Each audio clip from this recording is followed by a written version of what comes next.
మరి సుబ్బారావు గారు ఈ కుసుమంచి ఫౌండేషన్ ఆధ్వర్యంలో అనేకమైన సేవా కార్యక్రమాలు చేస్తున్నారు. మొన్న కూడా సుమారు ఈ గాయత్రి మహాయజ్ఞంలో 7,000 మందితోటి మరి అంతా కూడా కార్యక్రమం చాలా దిగ్విజయంగా చేశారు.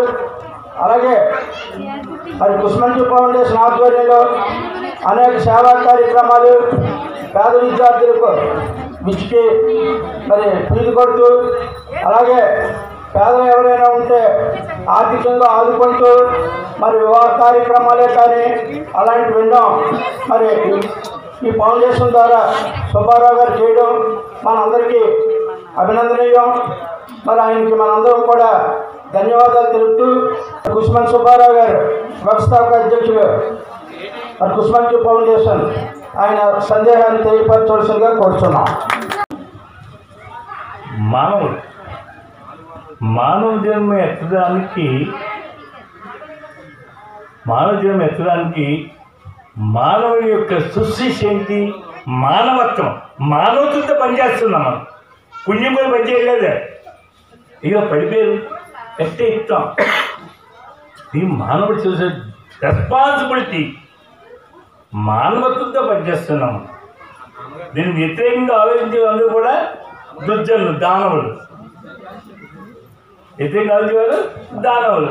ఏది చేయకూడదు, ఏది మాట్లాడకూడదు అవే మాట్లాడతారు, ఏది చేయకూడదు అదే చేస్తారు, అన్నిటికీ అడ్డంగా వాయిస్తారు. దానివల్ల దానవులు మానవులు. అయితే పుణ్యం అన్నది ఉందండి. ఆ పుణ్యం ఎవరికి వస్తుంది? పుణ్యం ఎవరికి వస్తుందంటే 2 వర్గాలకు వస్తుంది.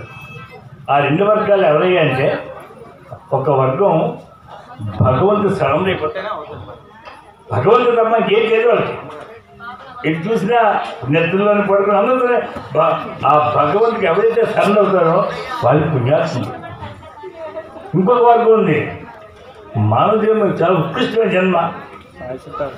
ఉత్కృష్ట జన్మ అని ఎందుకంటారంటే, కొంత మన ముందులో దేవతలు రాక్షసులు అంటారు. దేవలోకి వెళ్తాం, దేవలోకి అష్టైశ్వర్యాలు భగవంతుడు అనుభవించారు. కానీ దేవతలు నిరంతరం బాధపడతారు. దేనికోసం? మానవ జన్మ కోసం.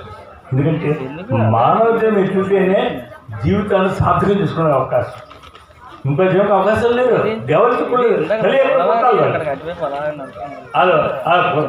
పుణ్యబలంతా అయిపోయింది, మళ్ళీ పుట్టాల్సిందే. మానవ జన్మ తాకారు అంటారు.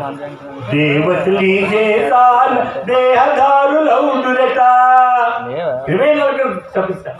ఎందుకంటే మానవ జన్మ ఎత్తిన తర్వాత భగవంతుడికి ఎంత సన్నైనా అవ్వకపోయినా సమాజంలో భగవంతుడు చూడాలి.